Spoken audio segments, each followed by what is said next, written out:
तेज गतिमा कुदेको बसभित्र बाहिरको तेजिलो हावा पस्दै थियो। आशिष र भीम खास कामको लागि कतै जाँदै थिए। झोक्राइरहेको भीम सिकारुको मृत्युको बारेमा शोक गरिरहेको छ। आशिष उसलाई सम्झाएर भन्छ, तिमी विश्वास गर, सिकारुलाई तिमीले साँच्चै मतलब गरेको हो भने तिम्रो भेट हुन सक्छ। कविताको भनाइमा अर्कै अर्थ छ। कस्तो अर्थ? भीमले सोध्यो। तिमीले कवितासँग रिसाउनु हुँदैन, किनभने तिमीलाई राम्रो लाग्ने मान्छे मरेको भनेर उनले ढाँटेकी छिन्। सिकारु हाम्रो लागि झन् महत्त्वको मान्छे हो, तर उसको हत्या हामी दुवैले गरेका छौँ। मतलब उसलाई प्राणै लिएर मारेको त होइन, सिकारु भन्ने मान्छेको साहित्यिक जीवन समाप्त भएको छ। अब सिकारुलाई साहित्यकारको रूपमा कसैले पनि भेट्न सक्दैन। यसको कारण चाहिँ हामी दुवैजनालाई मात्र थाहा छ। यो कारण हामी कसैलाई पनि कुनै हालतमा बताउन सक्दैनौँ। हामीले एक आपसमा यस्तो बाचा गरेका छौँ कि दुवैजनामा एकजनाको मृत्यु भएमा मात्र यो कुरा अरूलाई थाहा हुन सक्नेछ। तिमी सिकारुको सबै कुरा थाहा पाउन सक्छौ, तर भेट गर्न सक्दैनौ। जीवनभर भेटिँदैन उसलाई? हो, यसको लागि तिमीले कि त कविताको कि त मेरो मृत्युको कामना गर्नुपर्छ। हामी दुईको मृत्युपछि यो कुरा तिमीलाई बताउन हामीलाई केही आपत्ति छैन। भीमले मित्रताको कसम खाँदै भन्यो, अज्ञात सिकारुलाई पाउन म तिम्रो मृत्यु त चाहन सक्दिनँ। मलाई तिम्रो वा कविताको मृत्युले सिकारुको मृत्युले जति दुःखी बनाउन सक्दैन। त्यसै बेला कुराको प्रसङ्ग बदलेर भीमले भन्यो, एउटा कुरा के भने नि, तिमीले सोच्यौ होला मैले तिमीहरूको सम्बन्धलाई विश्वास गरेँ भनेर, हो? कस्तो सम्बन्ध? आशिषले सोध्यो। भेट भएदेखि आजसम्म हेर्दा मैले तिमीहरूको साइनो केही पनि बुझिनँ। कसरी भनेर आशिष हाँस्यो। भीम भन्छ, अब श्रीमान श्रीमती भनौँ भने सिन्दुर पोते देखिएन। तिमी पनि सम्मानका साथ तपाईँ भनेर बोल्छौ। श्रीमती होइन होला भन्दा पनि एउटी छोरी मान्छेको सबै समस्याहरूलाई छोरी मान्छेले जस्तै गरेर सबै सहयोग गरेका छौ। त्यो सब गर्न श्रीमान वा श्रीमती नभई धेरै अप्ठ्यारो हुन्छ। यो कस्तो सम्बन्ध हो? एकछिन गम्भीर भएर आशिषले भने, यो प्रश्न हामीले नै आफूलाई धेरै पटक सोधिसक्यौँ, हामीले उत्तर पाएनौँ। दुवैजना अलग अलग धेरै समय हामी छटपटायौँ। एक दिन मुख फोरेर रातभर हामीले छलफल गऱ्यौँ। हामीले यो सम्बन्धलाई कुनै नाम दिन सकेनौँ। अघोषित रूपमा यो एउटा वैवाहिक सम्बन्धकै रूप जस्तै हो, तर पति पत्नीमा हुने कुनै शारीरिक सम्बन्ध हाम्रो भएको छैन। त्यही भएर सिन्दुर पोतेर परम्पराको अभ्यास पनि हामीले गरेका छैनौँ। तर हामीले जीवनभर सँगै रहने अठोट गरेका छौँ। म आफैलाई थाहा छैन यो कस्तो सम्बन्ध हो। धर्म र परम्पराले श्रीमान श्रीमतीलाई अर्धाङ्गिनीको नाम दिएको छ, तर त्यो मलाई मन्जुर छैन। श्रीमती भनेको त शिरमाथि हुनुपर्छ। उसलाई पैताला मुनि राखेर खुट्टा ढोगाएर दासी बनाउनु हुँदैन। त्यसो गर्ने हो भने मलाई यो शब्दप्रति आपत्ति छ। यसकारण म उनलाई श्रीमती भन्न चाहन्न, बरु म उनलाई शिरमाथि भन्न चाहन्छु, किनभने उनी मभन्दा माथि छिन्। अर्को कुरा, कसैकी छोरीलाई विवाह गर्नु अघि तपाईँ शब्द प्रयोग गरेको हुन्छ, तर विवाह गरेको 24 घन्टाभित्रै तँ वा तिमीमा झरेर हामी बोल्छौँ। हामी समाजसँग डराएर उसलाई तँ प्रयोग गरेर बहादुरी देखाउँछौँ। मलाई त्यस्तो कुरामा मन्जुर छैन। बराबरी हो भने तपाईँ भन्नुपर्छ। पुराणकै विद्वानहरूले भनेका छन् नि, जहाँ नारीको सम्मान हुन्छ त्यहाँ देवता प्रसन्न हुन्छन्। त्यो पुराणले कसरी नारीलाई तल्लो स्तरको शब्द प्रयोग गर्न सिकाउँछ? परम्परा भनेको त पुराणबाट बनेको हो नि, होइन? त्यो सब चलनको कुरा हो। जे सुरु गऱ्यो त्यही एउटा चलन बन्छ। चलन प्रचलनको सुरुवात एउटाको बानीबाट हुन्छ। त्यही बानी सबैले पालना गर्दै गएपछि त्यो एउटा परम्परामा बदलिन्छ। हामीले नयाँ परम्पराको थालनी गर्न नयाँ बानीको अभ्यास गर्नुपर्छ। यस्तो कुरा तिम्रो दिमागमा कसरी आयो? आशिष जवाब दिन्छ, हरेक कुरामा नौलोपनको प्रयास गर्ने मेरो सिद्धान्त हो। शिक्षित हुनुको सार्थकता त्यतिखेर मात्र हुन्छ अरे जतिखेर मान्छेले अरूले नगरेको काम गर्न सक्छ। तिमी पहिले यस्तो गम्भीर कुरा गर्थ्यौ, आजकल त यस्तो जटिल कुरा गर्न थालेछौ। तिम्रो कुरा बुझ्न मलाई निकै हम्मे पर्ने रहेछ। पत्रिकामा के लेख्छौ? तिम्रो पाठकले बुझ्छन्? भन्ने र लेख्ने शैली फरक हुन्छ नि। यही कुरालाई सरल र छोटा वाक्यमा लेख्यो भने बुझाउन सकिन्छ। नबुझेको भए प्रयासको अवस्था यस्तो हुने थिएन होला। झन् निखारको शैली छ भन्ने प्रतिक्रिया पो आउँदैछ त। यति गफ गरिसक्दा गाडी उनीहरूको गन्तव्यमा पुगिसकेको रहेछ। गाडी चालकले ठाउँको नाम भनेर करायो। अशेषले थाहा पायो। आइपुगिएछ, झरौँ भनेर उनीहरू सिटबाट उठे। दुवैजना झरे। ढोकाबाट झर्ने बित्तिकै आफन्तहरूले अशेषलाई गरेको स्वागत र प्रेमपूर्वक गरेको व्यवहार देखेर भीमले उसको ख्याति थाहा पायो। पछि फेरि एउटा भव्य समारोहमा साथीको सम्मान देखेर उसको साथी भन्न पनि म सुहाउँदिनँ कि जस्तो उसलाई लाग्यो। ताली, फुलमाला र अबिरको बीच नायक भएको अशेषको सहयोगी भएर बिहानको पाइलाहरू मेट्दै भीम र अशेष फेरि पहिलेको वासस्थान फर्किए। उसले सोच्यो टुरका पनि दिन फर्किँदा रहेछन् भन्ने उखान सही रहेछ। तिनीहरूले बाटोमा प्रयासलाई नयाँ रूप र नयाँ स्तर दिने तयारीका लागि निर्णय गरिसकेका थिए। घैला फ्याँकेर घरमा धम्की दिए पनि प्रयासले प्रभाव पारेको कुरा गजेले थाहा पायो। प्रयासको कारणले त्यहाँ झगडा हुन थाल्यो।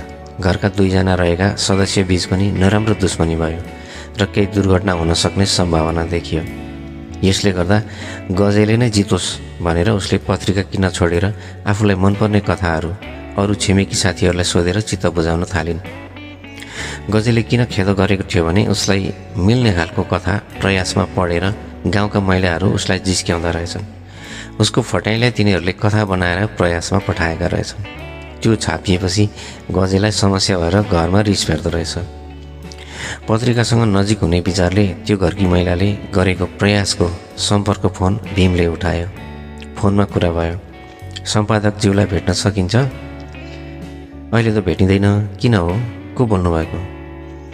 म भर्खरैदेखि प्रयास पढ्न थालेको छु। साह्रै मनपर्छ। मलाई यो किनेर पढ्न समस्या छ, तर म त्यो कथा पुरा हुन्जेल कसरी भए पनि हेर्न चाहन्छु। मलाई त्यो कथा लेख्ने मान्छेसँग भेट्न मन छ। कसले लेखेको हो? मलाई यसमा सहयोग गर्न सक्नुहुन्छ? अपरिचित नारीको आवाज सुनेर भीमले उसको उमेर र स्वर अनि शिक्षा अन्दाज गर्यो। ऊ गरिब छे, तर प्रयासको कथाप्रति उसको गहिरो प्रेम छ भन्ने उसलाई लाग्यो। ऊ त्यो कथाको अन्त्यसम्म पढेर लेखकको परिचय वा भेट गर्न चाहन्छे भन्ने बुझियो। उसले उत्तर दिँदै भन्यो, सहयोग गर्न मिल्छ। तपाईँले यो कथा वा पत्रिका धेरै मनपर्छ र पैसाकै अभावले तपाईँ किनेर पढ्न सक्नुहुन्न भने तपाईँको ठेगाना पठाउनुहोस्, हामी यहाँबाट निःशुल्क पठाइदिन्छौँ। अर्को कुरा, तपाईँको ठाउँमा एउटा समूह बनाएर 100वटा जति पत्रिका लिन सक्नुहुन्छ भने त्यसमा हामी थप अङ्कहरू पनि पठाइदिन्छौँ। तपाईँ खासै कामले सम्पादकज्यूलाई भेट्ने हो भने भेट गर्न सकिन्छ। एकछिन यस्तै कुरा गरे। भीमले फोन राख्यो। भीम कवितासँग सिकारुको बारेमा केही कुरा सोध्न बाहिर निस्किएर बोल्न आँटेको थियो। त्यसै बेला भारतीय पोसाक लगाएको एकजना मान्छे अचानक भित्र पसेर पल्याकपुलुक हेर्न थाल्यो। ती दुवैजना सतर्क भए। हत्तपत्त कोही नपस्ने त्यो कोठामा सोच्दै नसोचेको त्यो मान्छे अनुमति बिना पस्दा केही रहस्य देखियो। त्यसले जुत्ता समेत खोलेन, सिधै गएर कविताको छेउमा उभियो। कविताले पछि सरेर को हो, कसलाई खोज्नुभएको भनेर सोधी। त्यसले केही पनि नबोली एउटा कागज झिकेर कवितातिर बढायो। कविताले त्यो हेरिरहे। नेपाली भाषा बोल्न असजिलो भए जस्तो गरेर त्यो मान्छेले नेपालीमा भन्यो, मैले अशेषजीलाई खोजेको हो। उहाँले लेख्नुभएको नयाँ उपन्यासको टेलिसिरियल बनाउनको लागि भनेको थिएँ। उहाँले आज भेट गर्नु भनेको थियो र आएको। कविताले उत्तर दिए, उहाँ बाहिर जानुभएको छ, तर उहाँले त त्यस्तो कुरा कहिले पनि गर्नुभएको थिएन त हामीलाई। उहाँले गरेको थिएन, मैले गरेको हो। भीमले त्यो मान्छेले कवितातिर लम्काएको हातको कागज लियो र उसलाई बस्नका लागि कुर्सी देखायो। त्यो बस्यो र पानी पिउन कवितालाई माग्यो। कविता उभिरहेकी थिए। भीम उठेर गएर पानी ल्यायो। भीम बाहिर गएको बेला त्यसले कवितालाई एउटा बाघको सामु उभिएको जस्तो लाग्यो। भीमले ल्याएको पानी पिएर ऊ जुरुक उठ्यो र केही पनि नबोली बाहिर गयो।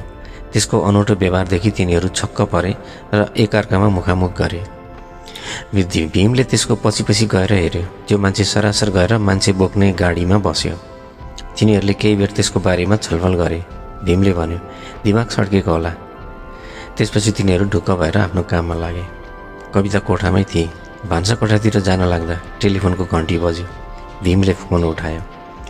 नचिनेको मान्छे बोल्यो, अशेषजी आज एउटा रेडियोमा अन्तर्वार्ता दिन जानुभएको रहेछ होइन? भीमले भन्यो, त्यस्तो त थाहा छैन, तर कुनै दिन बोलाउने कुरा चाहिँ मैले सुनेको थिएँ। भीमको कुरा पुरा नगरी त्यसले भन्यो, उहाँ अहिले अस्पतालमा हुनुहुन्छ। भीमले झस्केर भन्यो, कुन अस्पतालमा, के भयो आशिषलाई? त्यो मान्छेले भन्यो, त्यस्तो आत्तिने गरी केही भएको छैन। एउटा फुच्चेले बाबुसँग झुक्याएर चाबी लिएछ र भ्यान स्टार्ट गरेछ। त्यो भ्यान आएर आशिषजी उभिएको ठाउँमा ठक्कर दिएछ। सामान्य चोट लागेछ। तपाईँलाई जानकारी दिएको मात्र हो। उहाँ चाँडै फर्केर आउनुहुन्छ। तपाईँ को बोल्नुभएको? भीमले सोध्यो। म यो डिस्ट्रिक्ट हस्पिटलको स्टाफ हुँ।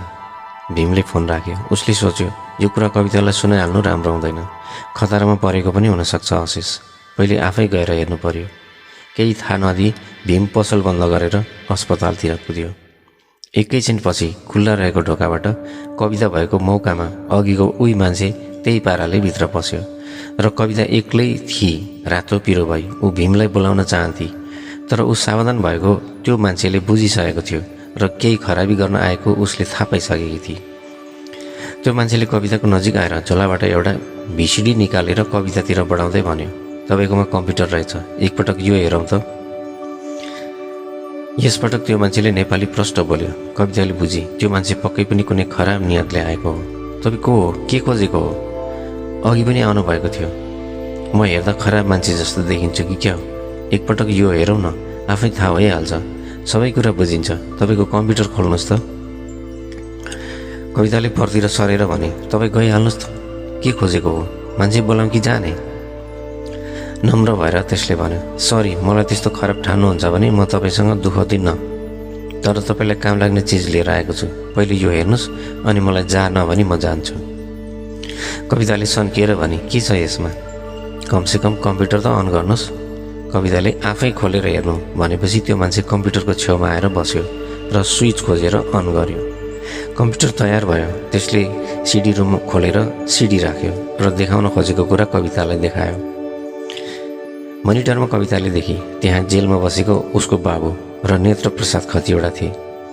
त्यो तस्बिरमा एउटा मान्छे आएर उनीहरूको सामु उभिएपछि तिनीहरूको अनुहार रिसाएको देखियो। त्यो मान्छेको अनुहारतिरबाट लिएको फोटो थाहा भयो कवितालाई कि त्यो यही कम्प्युटरमा बसेको मान्छे रहेछ। त्यहाँ आवाज थिएन। बातचित हुँदा तिनीहरू नराम्रो तर्क र क्रोध प्रकट भएको भिडियोमा देखियो। एकछिनपछि त्यो मान्छे क्यामेराबाट अलग भयो, तर कविताको बाबु अति नै रिसाएर औँलो उठाएर कुरा गरेको देखियो। खतिवडाले जोडले थुके र त्यो थुक क्यामेरा समेत परेको रहेछ। त्यो मान्छेले मुसुक्क हाँसेर कवितालाई हेऱ्यो। एउटा अनुमानित पीडाले उसका आँखा भरिएका थिए। त्यसले उसँग केही अन्दाज भयो भनेर हाँस्यो। कविता ढोकातिर दौडेर भाग्ने प्रयास गर्दै थिए। अब थाहा हुन्छ अर्को दृश्य हेरेपछि भनेर त्यसले अर्को दृश्य निकाल्यो। त्यो तस्बिरमा कविताले देखी उसका बाबुलाई दुईतिरबाट बलियो मान्छेले बाँधेर उभिएका थिए। त्यहाँ त्यही मान्छे आएर उसलाई केही भन्यो। ऊ रिसाए जस्तो त्यो मान्छेलाई गाली गर्यो, मुखभरि थुकिदियो। त्यो मान्छेले गोजीबाट रुमाल झेकेर मुख पुछ्यो र बाँधिएको मान्छेलाई मुखभरि थुक्यो। छेउमा गएर खकार्दै थुक्यो। उसले मुख जोगाउन शिर तल झार्यो, तर उसले कपाल समातेर माथि उचालेर फेरि थुक्यो। कविताले सबै कुरो थाहा पाए यो मान्छे सीताराम नै हो भनेर। ऊ दौडिएर ढोकातिर गए, तर त्यसले तत्कालै उठेर कवितालाई च्याप्प समातेर भित्र ल्यायो र भुइँमा होत्यायो। कविताले चिच्याएर भने, छोड साले, त कहाँबाट यहाँ आइस? तँलाई म छोड्दिनँ भीम। उसले भीमलाई बोलाए, तर भीम त्यहाँ थिएन। कुरा बुझी छैन भनेर त्यसले ड्याममा ढोका लगायो। भित्रबाट चुकुल लगाएर बन्द गर्यो। राम्रै भयो, चिनिस, अझै छ, तैँले हेर्नुपर्ने, त्यहाँ हेर, इराकी स्टाइल भनेर मोनिटरमा देखायो। कविताले त्यो दृश्य हेर्न सकिन। सीताराम रावण जस्तो हाँस्दै गएर कम्प्युटर बन्द गर्यो। सब कुरा भन्यो, म कसरी यहाँ आइपुगेँ भनेर। सुन्न सक्दिनस् तैँले, हेर्न सक्दिनस् तैँले, तेरो बाउ खसी जस्तो गेडिएको। अब खतिवडालाई पनि गेड्छु। तेरो बाउले जेलमा बसेर मेरो कारोबार सखाप पार्न आँटेको रहेछ, तर के गरोस्, पैसा मसँग थियो। देशको अवस्था नै यस्तो थियो। पैसा हुनेले जे गरे पनि हुने। अपराधीहरूलाई तह लगाउन जिम्मा लिएकाहरूले नै पैसाको लोभमा परेपछि अपराधीलाई छाडा छोडिदिन्छन् भने को अपराधी भयो? मैले नै जेल हालेँ, मैले नै निकालेँ अनि घरमा लगेर टुक्रा टुक्रा पारेर शौचालयको ट्याङ्कीमा हालेँ, किनभने मेरो अरूबाउको कारोबारलाई तेरो बाउले सखाप बनायो। अब म तँलाई पनि लिनसम्म मजा लिन्छु र यो तस्बिर तेरो ड्राइभरलाई देखाइदिन्छु। अब सक्सेस भने आफूलाई बचा, केही उपाय छ? कविता रिसले बौला जस्तो भई कराएर उसले भने, सीताराम कुकुर, तँलाई पाप लाग्छ, राक्षस साले, स्वदेश छाडेर यहाँसम्म आएर तैँले मेरो यत्रो खेदो गर्ने? मैले तेरो के बिगारेको छु? बिगारेको त छैनस्, तर बिगार्न खोजेकी थिइस्। सोझो ड्राइभरलाई तैँले बाङ्गो बनाइस्। तँलाई मैले यतिकै छाडेँ भने तँ पनि मेरा लागि खतरा हुने भइस् नि।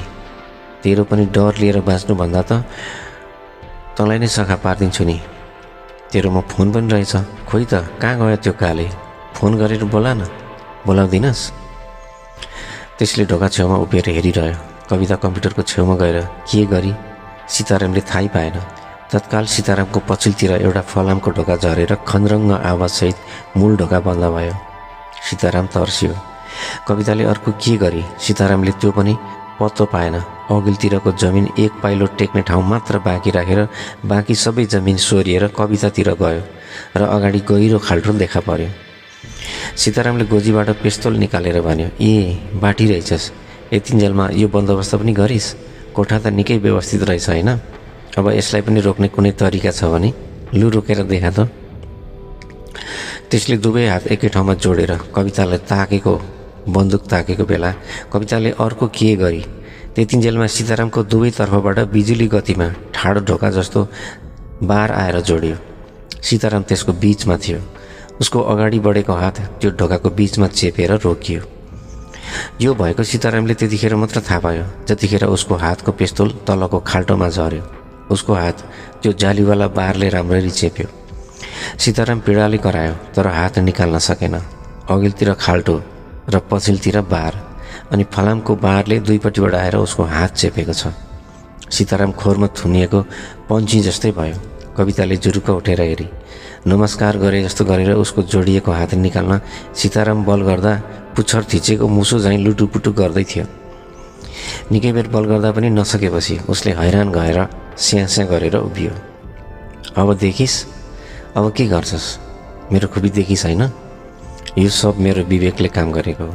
के सोचेर आएको थिइस्? मलाई लुट्न? अब म तँलाई लुट्छु पख भनेर कविताले अर्को स्विच थिची। त्यसो गर्दा पहिले खुलेको भुइँ बिस्तारै गएर साबिकमा जोडियो। कविता सीतारामको सामु उभिएर रिस र दुःख मिसिएको बोलीमा भनी, तैँले मेरो हात काटिस्, अस्पतालमा मार्दै बचाउँदै गरिस्, तेरो खतराबाट भागेर यहाँसम्म आउँदा पनि तैँले मलाई यत्रो गरेको? आज मेरो बुबालाई मारेर आइस् अनि मेरो खोरमा परिस्। सोचेको थिइस् तैँले मलाई बलात्कार गरेर फर्किने होइन? मान्छेको रूपमा जन्मिएर राक्षसको व्यवहार भएका तँ जस्ता बेइमानी नेपालीहरूले गर्दा आज हामी जस्ता धेरै नारीहरूले दुःख पाएर देश छाड्न परेको छ। देश खोक्रो बनाएको छ। तँ जस्ता दैँचेको दारा गाडिएको हाम्रो देशको ब्रेक फेल भएको छ। अब तँलाई म पनि त्यसरी नै टुक्रा टुक्रा पारेर शौचालयको ट्याङ्कीमा हालिदिन्छु। थुक्क। यसरी नै थुकेको थिइस् होइन मेरो बुबालाई? थु तँलाई पनि। कविताले उसै गरी त्यसलाई पनि खकारेर मुखभरि थुकी। मुख बचाउन सीताराम निहुरियो। उसले निहुरिएर थुकी। फेरि पनि भने, अब तँ पनि म जस्तै भइस्। अब तँ अपाङ्ग, म पनि अपाङ्ग। अब तँ र म भिड्नुपर्छ। कसले जित्ने? जित्छस् मलाई? आइज। कविताले त्यसको चेपिएको हातमा आफ्ना असजिलो हातहरूले जथाभावी हिर्काई। उसले धेरै पटक हानेपछि उसको हात दुख्यो। त्यसपछि उसले एउटा हतियार खोजेर त्यसलाई दुखाउन खोजी। कविताले एउटा छुरी फेला पारी र आफ्नो असजिलो हातहरूले चेपेर सीतारामको हातमा लगेर जथाभावी काटेर घोचेर त्यसलाई चोट लगाई।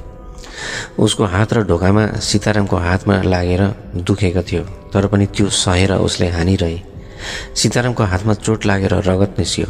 कविताले त्यसको एउटा औँलो टोकेर प्वाट्टै फुटाइदिए। सीताराम ऐया पनि नगरी चुपचाप उभिरह्यो।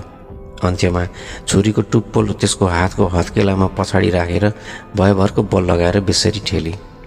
सीताराम त्यति बेला सुँगुर जस्तै चिच्यायो। त्यो छुरीले सीतारामको एउटा हात छेडियो र दुई हातको बीचबाट निस्क्यो। त्यसपछि जाली ढोकाबाट हात छिराएर सीतारामको नाक मुख आँखामा जथाभावी उसले हिर्काए। ठोक्दा ठोक्दा उसका हात निकै दुख्न थाले तैपनि उसले हानेको हाने गरी उसको हातले सीतारामको दाँतमा लागेर हातमा चोट लाग्यो। हातबाट रगत निस्कँदा उसले त्यति हुँदा पनि हान्न छोडिन। धेरै बेरको जुधाइपछि कविता पछाडि सरी। उसको सास बढेको थियो। उसको मुटु फुट्न आँटेको थियो। तिर्खाले घाँटी सुकेको थियो। पानी पिएर बसी। त्यसपछि उसले आफ्नो बुबालाई सम्झेर रुन थाली। बिस्तारामा हातले हिर्काएर घोप्टे परेर बिलौना गर्दै रोए। बिस्ताराभरि रगत लतपतियो। लगाएका लुगा र कपाल लथालिङ्ग भए। भाउन्न भएर कविता बेहोस भएर अचल रूपमा लडी। थुनिएर रहेको सीताराम माया लाग्दो जस्तो गरेर चुपचाप त्यो हेरिरहेको थियो र उसको छुरीको टुप्पोबाट उसको रगत तप तप खस्दै थियो।